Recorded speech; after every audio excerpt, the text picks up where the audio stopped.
Let's go. Sheviis Beit Tet. Seedless onions and Egyptian beans from which water had been withheld for 30 days before Rosh Hashanah are tithed according to the past year and are permitted in the seventh year. But if not, they're forbidden in the seventh year and are tithed in accordance with the next year. Also, those in a rain-watered field from which water had been withheld for two spells, so says Reb Meir, but the sages say three. Gourds that have been kept for seed, if they hardened before Rosh Hashanah or became unfit for human food, they may be kept in the seventh year. But if not, it is forbidden to keep them in the seventh year. The tamarot are forbidden in the seventh year, and one may water white soil, so says Reb Shimon. Reb Eliezer ben Yaakov forbids this. One may soak the rice in the seventh year, and Reb Shimon says, but one may not trim. From when from when from when on when may manure be taken out to the dung heaps?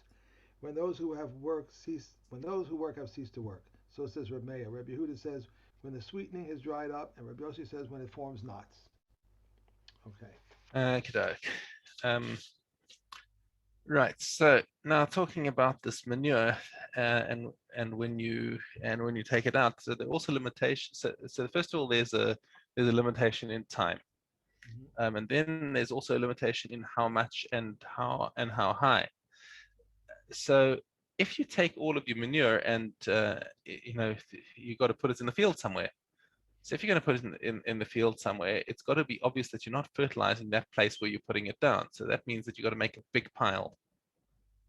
Mm-hmm. Okay, and you're going to so your restriction is going to be a minimum rather than a maximum. You need to put a large amount of manure in one place to make it obvious that you're not fertilizing that place. Right. Because if you put a Okay. small amount, that looks like you're fertilizing. Right. Right. Okay.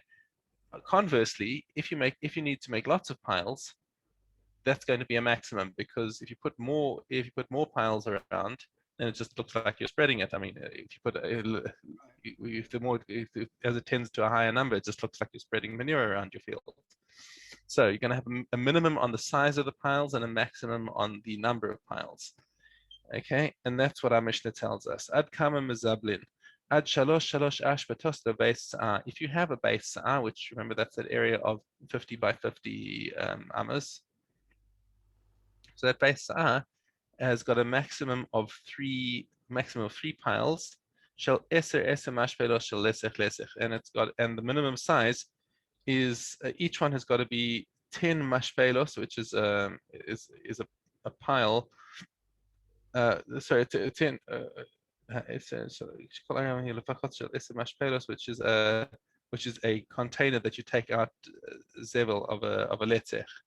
So in other words, it's a letech, and a letech is half of a core, which is 30 sa'ah. Okay. So that's right. So you've got it. So each pile has got to be a minimum of 30 sa'ah. It's a long way of getting around it, but that's the measure of how the manure is taken out. Um, so Mosifin al mashpelos, you're allowed to add to the size because the size is the minimum. Ve'en mosifin ala ashbatos, but you're not allowed to increase the number of piles. Rabbi Shimon Omer af ala ashbatos. So Rabbi Shimon is makil here. He says that you can add to the number as long as they're the minimum size. Okay, but the halacha follows the Tanakama. Okay. Okay, Mishnah Gimel. Ose Adam is sadeu shalosh ashbatos the base. So a person can make his field can put three piles in an area of base as we said in the previous Mishnah.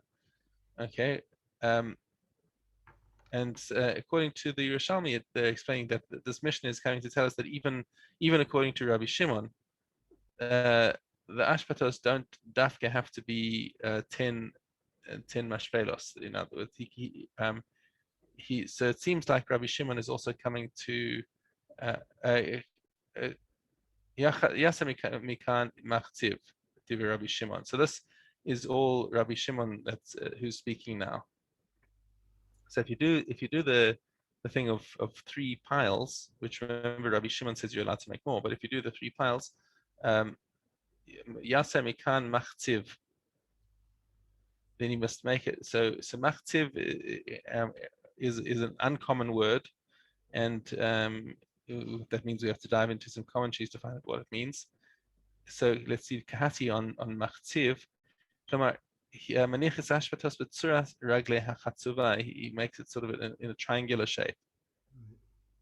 Okay, he puts them in the shape of a triangle. Why? But not in a straight line. Okay, v'yesh gorsim yasimekan mutar.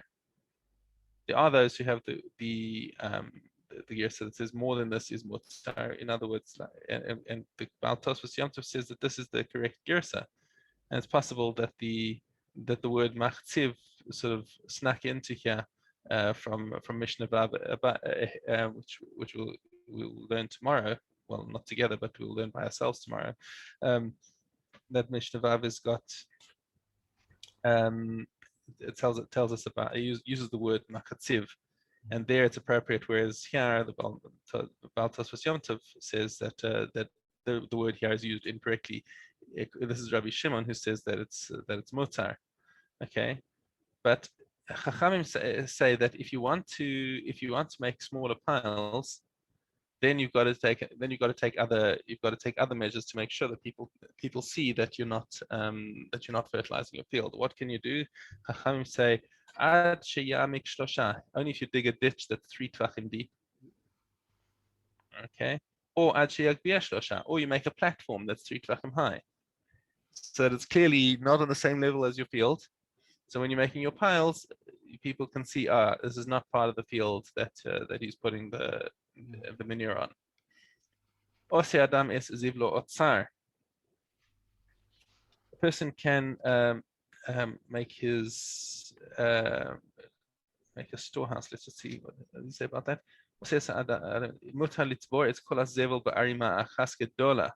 You can make one big huge pile. Right.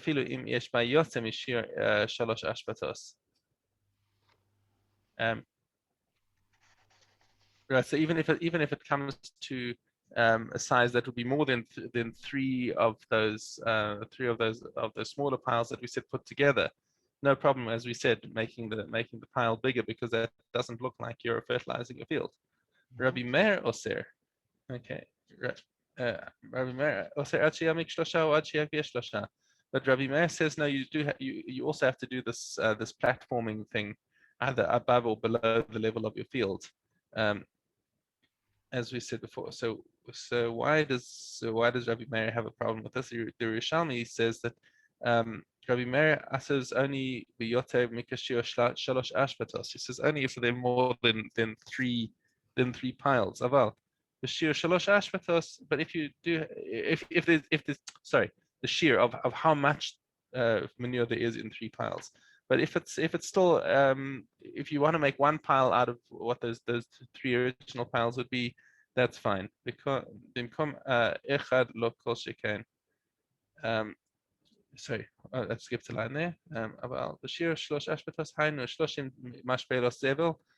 Im b'shlosha mekomos mutar la'anicho. If it's in 3 different places, that'd be okay. But in one place, lo kol sheken. That should certainly be okay.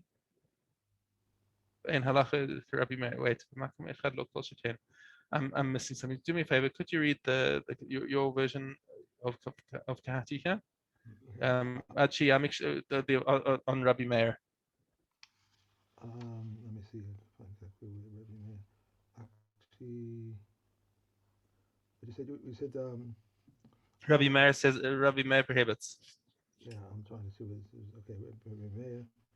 Okay, Rabbi Meir forbids to make one large pile unless he lowers 3 or raises 3 handbreadths, as explained above. According to the Yerushalmi Talmud, Rabbi Meir forbids this only if the volume exceeds that of 3 dung heaps, that is 30 basket loads, which, being permitted to be heaped in 3 places, may certainly be put in one place. The halakha does not follow Rabbi Meir. Hold on, that's what I'm seeing over here, and the explanation is saying why Rabbi Meir permits, but the text says Rabbi Meir prohibits to make one big pile. If he has but little. So the explanation is actually contrary to what it says in the Mishnah. If in 3 places you're allowed to put it for makom if.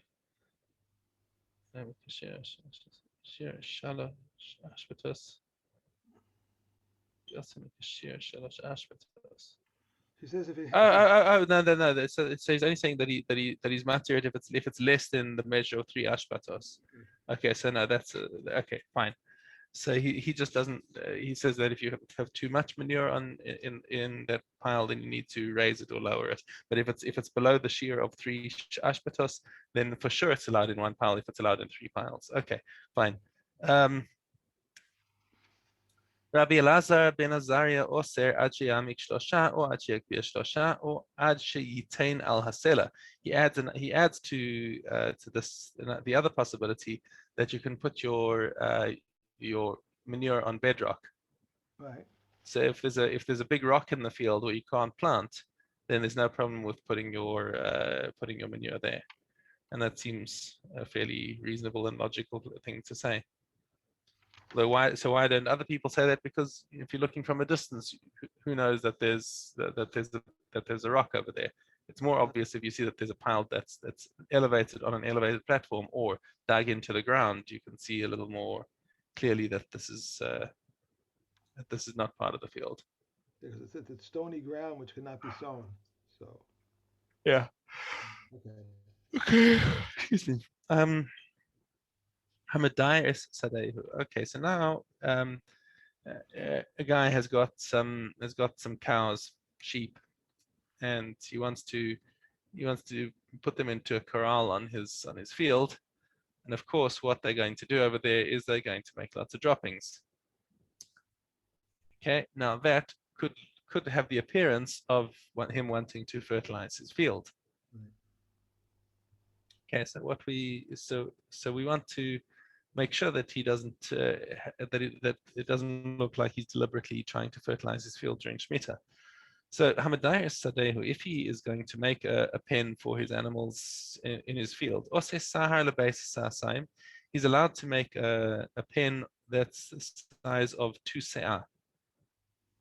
So of a base, right? We said a base se'ah is 50 by 50. So base sasayim would be 50 by 100. Right. Okay. Okay. Shalosh ruchos umaniach is. So what he can do then is he can also shift his animals to the other side of the fence, and the animals can go onto the and leaving one side of the fence, and he pushes his animals onto the other side, so that you basically, if you had a let's say you had a 50 by 100 rectangle, Right. and well, this is may call for a whiteboard. I'm saying. So let's say he's got his field. Here's a line.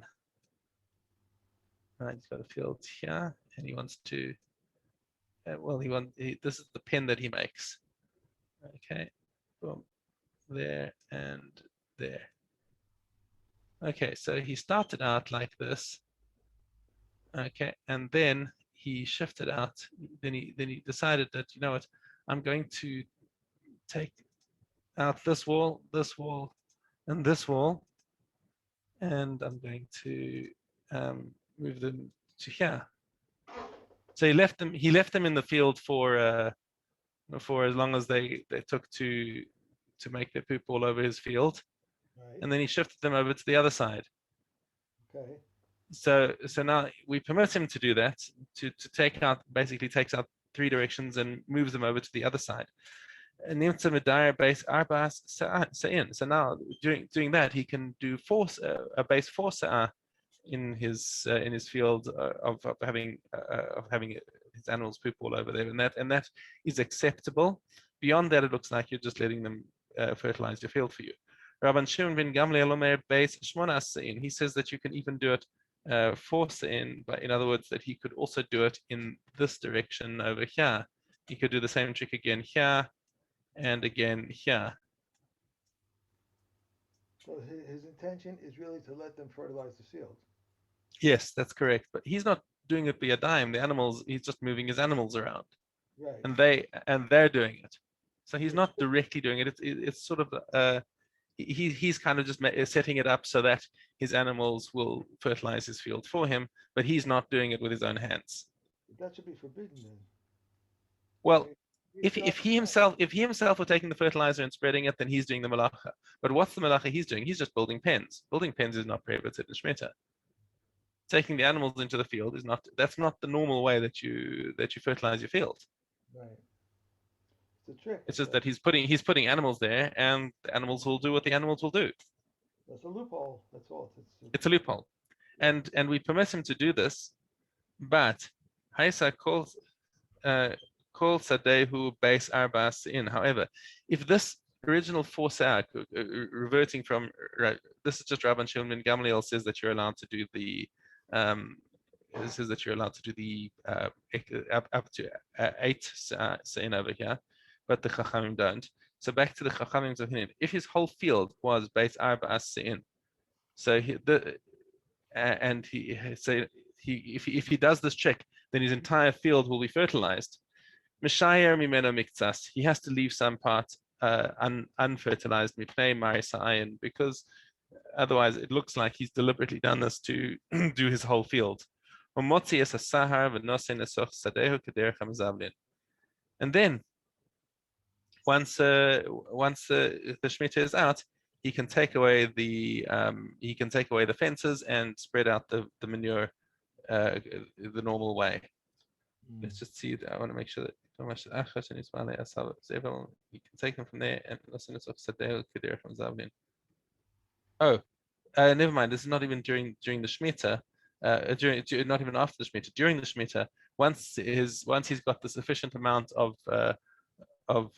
manure in that area, then he can take it. Then he can take it out, and at the requisite point in the year, later in the year, he can take them up and put them into piles the same way as we've learned in the previous Mishnayos. Okay. Okay. All right. Sure. Fine. I forgot to put my bookmark in there. You're all messed up. No worries.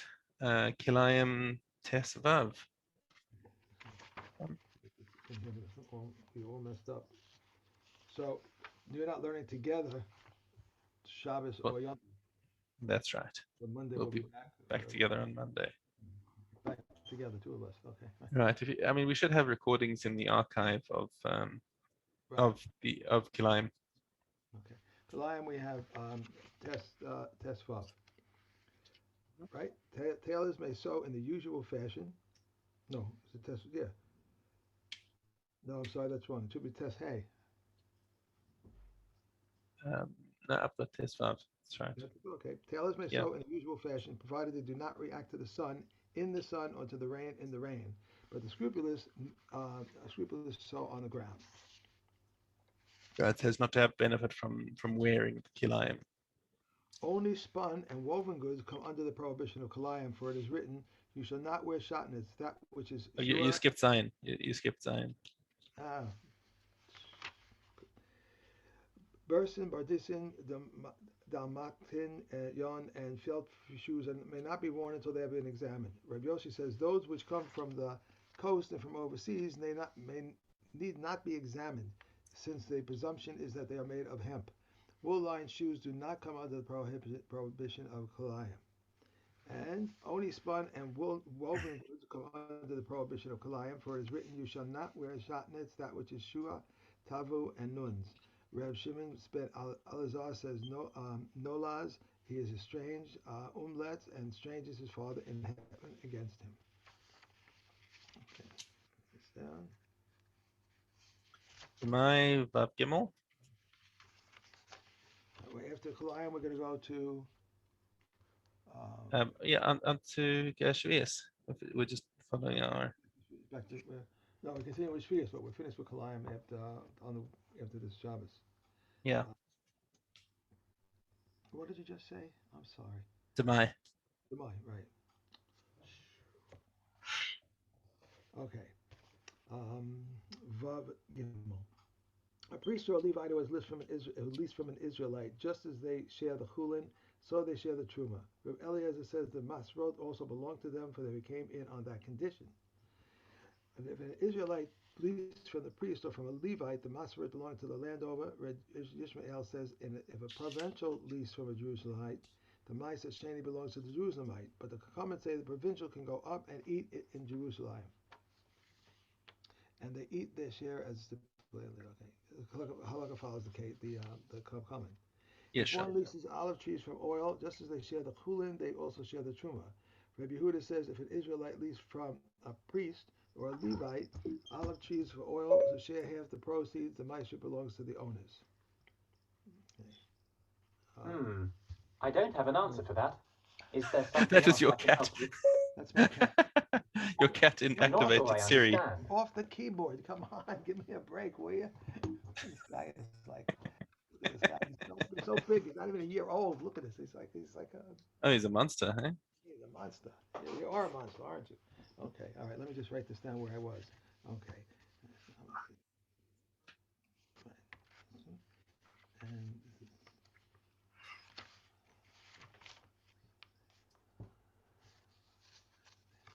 um, okay. Now I got it. Okay, I'm good. I want to make sure I'm keeping track of where I am. Okay, we have Max Sheeran. Don't sit Yeah. down. Don't sit down there. Get down. He's happy as can be. All right. Yeah. Okay, we are Max Sheeran. We are Yeah. on. Last Mishnah. Yes, Mr. The milk of a woman will cause susceptibility to tumor. Whether its emergence is to one's satisfaction or is not to one's satisfaction. But the milk of an animal will only cause susceptibility to tumor if its emergence is from one's satisfaction. Akiva said the matter can be proven through a coma, for if the milk of a woman, which is intended only for children, will cause susceptibility to tumor, whether its emergence was to one's satisfaction or was not to one's satisfaction, then animal milk was intended for both children and adults. Is it not logical that it should cause susceptibility to tumor regardless of whether its emergence was to one's satisfaction or was not to one's satisfaction? The comment said to him, not so, for if the milk of a woman that did not emerge to one's satisfaction generates susceptibility to tumor, it is because the blood of her wound causes susceptibility to tumor. Will the milk of an animal that did not emerge to one's satisfaction likewise generate susceptibility to tumor, when the blood of its wound does not cause susceptibility to tumor? But Akiva said to them, I am more stringent regarding milk than I am regarding blood. For if one expresses milk for therapeutic reasons, the milk will cause susceptibility to tumor. But if one lets blood for therapeutic reasons, the blood will not cause susceptibility to tumor. And the comment said to Rabbi Akiva, the law concerning baskets of olives and grapes will serve as proof. For if liquids ooze from the baskets to the owner's satisfaction, they will cause susceptibility to tumor. But if liquids ooze not to his satisfaction, they will not cause susceptibility to tumor. He said to them, not so. If you say that concerning baskets of olives and grapes, it is because in the beginning the fruits were a food, and in the end the liquid that oozes is a beverage. Will you say the same concerning milk, the beginning and the end of which was a beverage? Until this point was the response. Reb Shimon said, from here on we will answer all in we would answer in his presence as follows. So basically before this was Rabbi Akiva debating with his colleagues, and now his Talmidim start to step in and try to prove him wrong. From here we would answer in his presence as follows. Rainwater will serve as proof, since in the beginning and in the end it is a beverage, and yet it does not cause susceptibility to tumor unless it emerged to one's satisfaction. He said to us, not so. If you say thus concerning rainwater, it is because the majority of rainwater is not for the benefit of people, but for the benefit of land and trees. But the majority of milk is for the benefit of people. Hadron Allah Maseches Machshirin. After McSharon, we're going to, right? After McSharon, we're going to, where? Right now we're going to Zavim. Zavim. All right, so we're finished with McSharon. Okay, Zavim. I didn't take it out. So, I didn't know. I have it right here. Okay. That's for next week, right? Yeah. Well, yeah, we do 2 Mishnahs from Zavim today. Okay, here we go. Sorry. Um, okay, regarding someone who had one Zav of mission. Beis Shammai says it is like a woman who observes a day free of uterine discharges corresponding to the day on which she experienced a uterine discharge. But Beis Hillel says he is like someone who had a seminal emission. If he had one Zov emission and on the second day he stopped, and on the third day he had two, one emission that is as lengthy as two, Reb Shammai says he is full of Zav.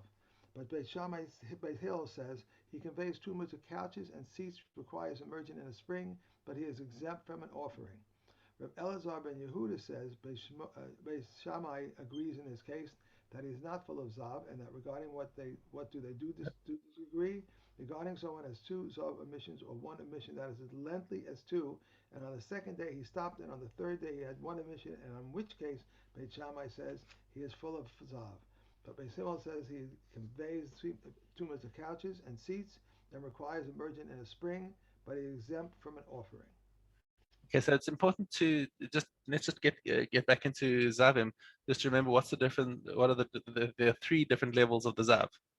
The one is that after he had one Ra'iyah, it happened to him once. He's got the same din as a Baal Keri, and he just needs to go to mikveh, Okay. and he'll be tahor again. However, if on the next day he sees he has another emission, then that's considered as then now he's got he's now a zav who could be he's a stage 2 zav. Now stage 2 zav cannot become purified by mikveh. He has to find ma'im chayim, right, a flowing stream. Right. Okay. All right. So there is so, and in fact he's got to wait 7 clean days. He's got to wait 7 days to make sure that he's totally clean, and then he finds ma'im chayim. Right. Okay, and he's matame everything that he sits on, and he's matame is moshav mishkav.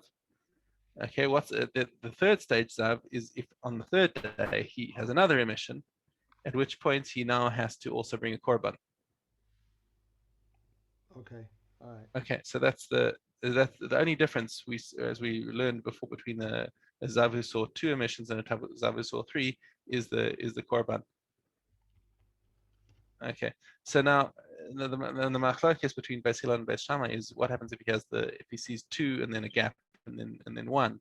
Beis Hillel say it wasn't 3 consecutive days. It's not considered. Whereas Beis Shammai say no. This is he had the point being that he had the clean day in the middle. Right. Whereas Beis Shammai say no. This is that doesn't count. He had 3 within 3 days, and we don't care that he had the middle one. Okay. A question. I just forgot.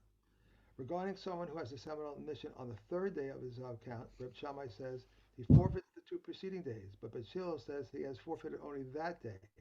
Reb Ishmael says one who has a seminal emission on the second day of his Zav count forfeits the preceding day. Rabbi Akiva says both someone who has a seminal emission on the second day and someone who has a seminal emission on the third day, Beis Shammai say that he has forfeited the 2 preceding days, and Beis Hillel says that he has forfeited only that day. And they agree in a case where he has a seminal emission on the 4th day that he has forfeited only that day, but only when he has an entire emission of semen. But if he had a zav emission, and even on the 7th day, he has forfeited all the preceding days. Okay. Right. Okay. Kalim. Okay. Chaf Gimel Dalet. Okay. The beer, the pillow, the mattress of a corpse, those can become tamei with midrash truma. A bridal chair, a birthing stool of a woman in childbirth, and a laundry seat upon which he stacks the clothing. Reb Yossi says these are not subject to the truma of his moshev. A fishing net is tamei on account of the bottom. Nets, traps, and a bird snare, a wooden snare, and fishermen's traps are tamei. A fish trap, a bird trap, and a bird cage are tahor. Okay. Now we finished 2 today. Well, now it's chapter 24. Does chapter 24 go into a new volume for you?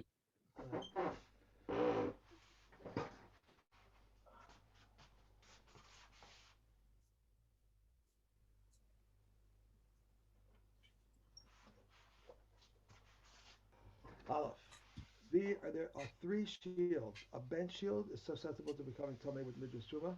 A shield with combatants play on the sporting grounds is susceptible to becoming tummy with corpse truma. And the play shield of Arabs is towel from any form of tuma. There are three That's it. wagons. No, that's it. We've done. That's our three Mishnahs from Kalim. Okay, let's write this down.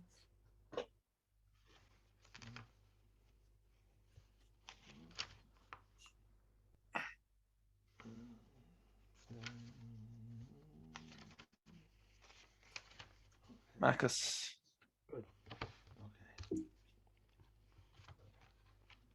He knocked all these over, so I have no idea what order we're in, so I'll figure it out.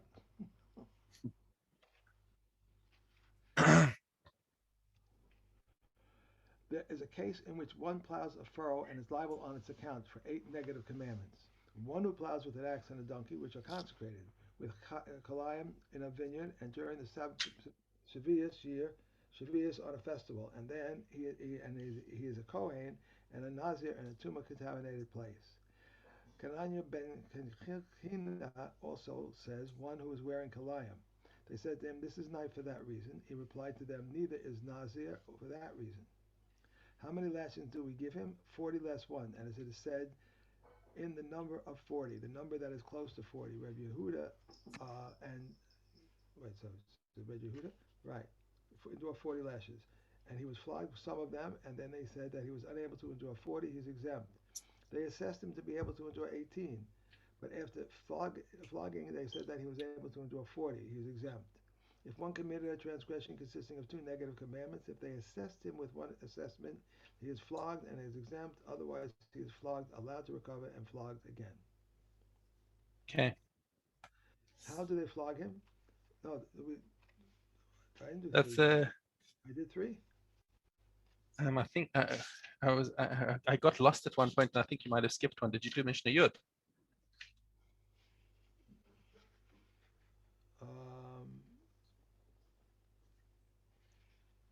Maybe, no, I don't think I did. Okay, so No, maybe just go over that one again. All right, I'll start with Yud. How many lashes do we give him? 40 less one, as it is said, in the number of 40, the number that is close to 40. Rabbi Yehuda says he is flogged with the full 40 lashes. Where is the extra one inflicted? Between the shoulders. So I did Yud Aleph. Giving it in threes, right? Okay, right. so you did Yud Aleph, and tomorrow's Yud Base again. Yud Base, and after Makos, we're going to. Yeah, after Makos is Shavuos. Well, it feels like we're so close to these, like we just did them. We're going to be doing Shavuos and Sheviis at the same time. Okay, let me see. This is Sunday. And Beta. Beta.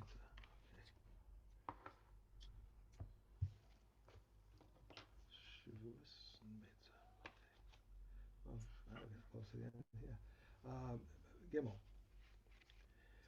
Animals and utensils are the feet of their owners.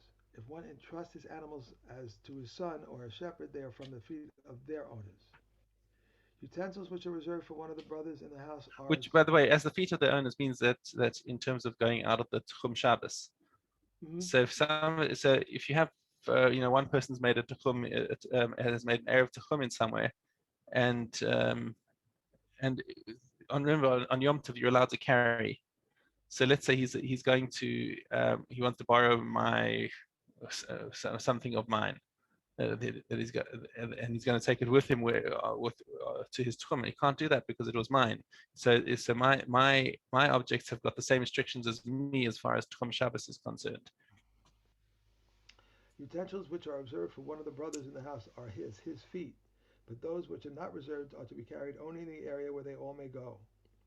If one borrows a utensil from his friend on the day before Yom Tov, it is at the feet of the borrower. If on Yom Tov, it is at the feet of the lender.